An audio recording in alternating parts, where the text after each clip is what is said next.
Selamat pagi anak-anak, perkenalkan nama Bapak Rizal Yosua Manurung. Baik, pada pagi hari ini kita akan belajar materi fisika, topik besaran dan satuan. Nah, oke. Pertama, besaran. Besaran itu dalam kehidupan sehari-hari apa sih? Ya, besaran itu digunakan untuk menggambarkan sebuah objek tepatnya. Contohnya, untuk menyatakan tinggi seseorang, untuk menyatakan massa seseorang atau sebuah benda. Nah, ada dua jenis cara kita mendeskripsikan objek. Ada secara kuantitatif, ya, dengan cara deskripsi yang terukur, ya, pastinya dengan menggunakan alat ukur seperti pada gambar ini. Massa bayi ditimbang dengan menggunakan neraca digital, ya. Kemudian ada cara mendeskripsikan sesuatu itu dengan cara kualitatif, artinya kita yang perhatikan kualitasnya saja, ya, tidak menggunakan alat ukur. Kita hanya menggunakan perasaan saja, dan itu nanti sifatnya relatif, setiap orang berbeda-beda cara menilainya, seperti itu. Baik, untuk berikutnya nanti salah satu contoh besaran fisik terukur itu adalah tinggi sama dengan 90 cm, massa sama dengan 6,2 kg. Jadi tinggi ini merupakan besaran, 90 merupakan nilai, dan cm merupakan satuan. Seperti itu. Oke. Definisi dari besaran pokok, ya. Besaran pokok adalah besaran yang satuannya didefinisikan sendiri berdasarkan hasil konferensi atau hasil pertemuan internasional mengenai berat dan ukuran. Jadi ini adalah contoh dari besaran pokok dan satuan SI, ya, satuan standar internasional. Silakan dihafal, ya, dikuasai, karena nanti bisa saja keluar di soal ujianmu. Oke.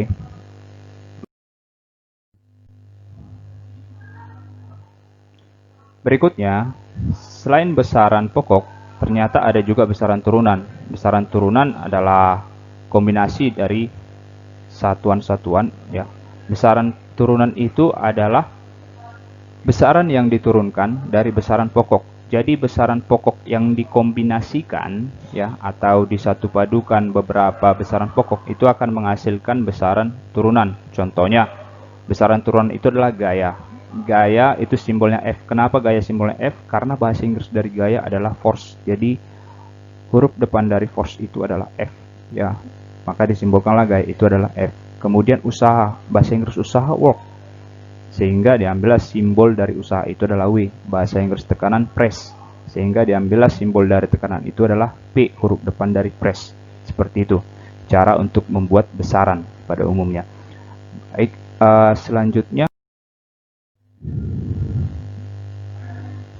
selain besaran seperti yang Bapak katakan di slide awal tadi, pengukuran itu harus memiliki besar, kemudian harus memiliki nilai, dan terakhir harus memiliki satuan. Itu syarat dari suatu nilai yang kita peroleh dari alat ukur. Jadi harus lengkap. Nah, jadi tadi kita sudah belajar tentang besaran, sekarang kita masuk ke satuan standar, ya. Satuannya. Satuan yang standar itu adalah satuan sistem internasional, di mana satuan internasional itu adalah satuan yang penggunaannya secara internasional sudah diakui secara baku, ya. Berikut satuan baku dibagi ke dalam dua kelompok, dua golongan, yaitu MKS, meter kilogram sekon, dan CGS, cm gram sekon. Nah, kemudian satuan tidak baku. Jadi nantinya selain dari satuan baku, contohnya ini satuan baku, ya. Satuan baku itu adalah massa, besarnya kalau satuannya kilogram, kalau satuan CGS-nya gram. Kalau besaran pokoknya panjang, satuan MKS-nya meter, satuan CGS-nya adalah cm. Berikut sampai ke bawah, ya. Jadi silakan dikuasai, ya, silakan dihafal, ya, karena nanti akan keluar di soal ujian kalian. Oke. Berikutnya, selain dari satuan baku, ada juga satuan tidak baku. Ya, satuan tidak baku itu definisinya adalah satuan yang tidak diakui secara internasional dan hanya digunakan pada suatu wilayah tertentu. Misalnya, dalam mengukur panjang kita menggunakan kaki, ya. Misalnya berapa panjangnya 2 kaki, berapa panjangnya 2 hasta, ya. Itu sebenarnya diakui, tetapi di beberapa daerah yang mengakui pemakaiannya seperti itu. Oke, berikutnya cara kita mengkonversi satuan, ya. Satuan tidak baku perlu dikonversi ke satuan baku sehingga satuannya lebih konsisten, ya. Jadi supaya diakui secara internasional, satuan yang tidak baku tadi yang berlaku di daerah masing-masing itu perlu kita rubah atau kita konversi ke dalam satuan yang diakui secara internasional, itu satuan internasional atau SI ya, standar internasional. Contohnya panjang 1 inci. Panjang 1 inci kalau kita rubah ke dalam satuan internasional itu sama dengan 2,54 cm. Kemudian panjang 1 meter kalau kita rubah ke dalam satuan tidak baku ya, atau kita balik saja, satuan tidak bakunya feet ya. FT ini adalah feet, 3,28 feet itu sama dengan 1 meter. Seperti itu anak-anak. Oke, begitu juga seterusnya ya, dari panjang, massa, dan waktu ya. Seperti ini cara mengkonversikannya ya, 1 jam itu 3600 sekon ya. Mudah bukan? Baik, kita lanjut ke slide berikutnya. Untuk memperoleh hasil pengukuran ya, hasil pengukuran tadi ada besarannya, kemudian ada nilainya, dan ada satuannya. Nah, untuk memperoleh hasil ukur tersebut ya, kita butuh salah satu proses ya. Prosesnya itu kita namakan sebagai proses mengukur ya.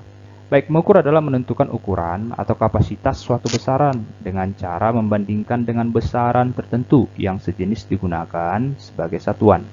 Jadi ada besaran standar yang akan kita gunakan, contohnya mistar, jangka sorong, mikrometer sekrup, dan sebagainya. Itu sebagai besaran standarnya atau besaran acuannya yang akan kita gunakan untuk mengukur besaran-besaran lainnya.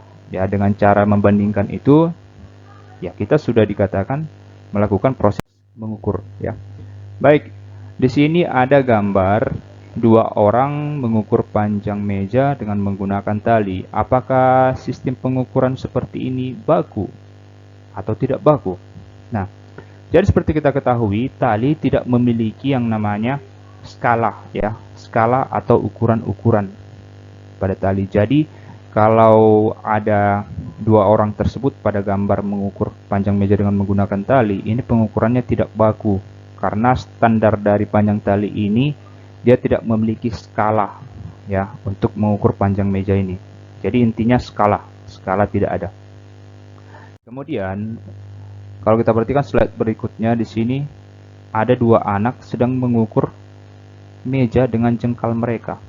Baik, kalau kita perhatikan, 1 orang di sebelah kanan ini, yang tepatnya ini cewek ya, wanita ini memiliki panjang jengkal yang lebih panjang pastinya daripada anak laki-laki yang ada di sebelah kiri ya. Dia memiliki panjang jengkal, berarti ukuran 5 jengkal pada anak perempuan ini belum tentu sama dengan ukuran panjang 5 jengkal pada anak laki-laki ini. Jadi kalau kita mengukur sesuatu, kita harus memiliki standar ya, standar itu harus sama. Jadi kalau kita perhatikan panjang jengkalnya saja sudah berbeda, berarti nanti hasil pengukurannya pun kita peroleh berbeda-beda. Bisa saja nanti di sini pada anak ceweknya pengukurannya lebih jengkal, rupanya pada anak cowok ini yang ada di sebelah kiri ini yaitu harus 7 jengkal supaya memperoleh panjang yang sama.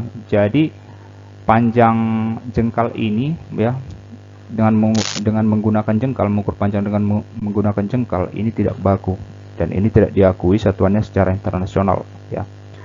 Baik. Nah, di sini ada mengukur balok dengan mistar. Bagaimana mengukur balok dengan mistar? Apakah ini baku atau tidak baku? Ya, kalau kita perhatikan, pada mistar terdapat skala-skala, angka 1, angka 2, angka 3, angka 4 dan sebagainya. Dan panjang-panjang ini, skala ini, rentangnya itu sudah diakui secara internasional, seluruh dunia memakai standar skala seperti ini. Jadi sudah diakui secara bersama di seluruh dunia atau diakui secara internasional. Jadi kalau kita mengukur panjang dengan menggunakan mistar, sudah dikatakan kita melakukan proses pengukuran yang baku. Jadi satuan yang kita peroleh pun nanti satuan yang baku. Seperti itu. Baik, alat ukur panjang ya, alat ukur panjang. Jadi alat ukur panjang itu tadi selain mistar yang ada pada slide sebelumnya, alat ukur panjang itu juga ada berupa, ini gambar apa anak-anak? Ya, tepat ini gambar dari jangka sorong ya. Bapak singkat di sini adalah JS. Jadi jangka sorong memiliki bentuk seperti ini. Dia memiliki rahang ya untuk mengapit benda yang diukur ya. Yang di sini adalah rahang luar ya, sebelah bawah ini. Kemudian yang atas nanti ada rahang dalam ya. Nah, kemudian nantinya skala yang ada di jangka sorong ini dibagi ke dalam dua jenis, yaitu skala nonius dan skala utama. Skala utama yang ada pada garis seperti ini 0, 1, 2, 3, 4 dan seterusnya. Dan skala nonius nanti yang skala yang ada pada rahang yang bisa diputar, bukan rahang yang bisa digeser ya, pada bawah ini, bagian bawahnya rahang yang bisa digeser. Nah, untuk penampakan rahang bagian bawah ini diperbesar seperti ini. Jadi kalau kita membaca hasilnya ya, jadi kalau kita ingin membaca hasilnya, kalau kita perhatikan di sini angka 0 pada skala nonius, ini skala nonius, angka 0 pada skala nonius yang ini itu berada setelah angka 1,7 ya. Jadi kalau kita perhatikan ini 1,5, 1,6, 1,7, 1,8, 1,9, 2. Jadi di sini angka 0 ini berada setelah angka 1,7 yang ini ya, 1,7 di sini. Jadi 1,7 baru digunakan sebagai skala utamanya dan dilanjut dengan penggunaan skala nonius. Bagaimana cara kita mencari skala nonius? Cara kita mencari skala noniusnya seperti ini, cari dua garis yang sejajar atau berhimpit ya, yang paling berhimpit di antara semua garis ini. Jadi kalau kita perhatikan garis yang paling berhimpit, apakah 1? Ini belum berhimpit dengan garis ini. Apakah 2? Belum berhimpit dengan ini. Jadi yang paling dekat, yang paling berhimpit itu adalah garis 5, 6, 7, 8. Jadi angka 8 di sini itu garisnya lebih berhimpit lagi dengan garis yang ada di skala utama. Jadi angka 8 inilah yang akan kita gunakan sebagai nilai skala nonius. Angka 8 silakan nanti kita kalikan saja dengan 0,01 ya. Angka 8 kita kalikan dengan 0,01. Jadi kalau kita perhatikan di sini, kita tulis, jadi nanti angka 8 kita kalikan dengan 0,01 ya. Jadi langsung Bapak tulis saja, Bapak sebutkan aja angka 8-nya dikalikan dengan 0,01. Kenapa dikali dengan 0,01? Nanti diperhatikan di modul. 0,01 itu merupakan skala dari ketelitian penggunaan jangka sorong. Jadi setiap ada skala nonius di sini angkanya berapapun, nanti misalnya 8 contohnya, kita kalikan saja dengan 0,01. Nanti dihasilkan 0,08 cm ya, 0,08 cm. Sedangkan hasil dari skala utamanya tadi kan 1,7 cm, berarti 1,7 cm ditambah dengan 0,08 cm itu sama dengan 1,78 cm ya. Silakan dihitung kembali nanti di buku catatannya. Jadi 1,7 cm itu di sini ya.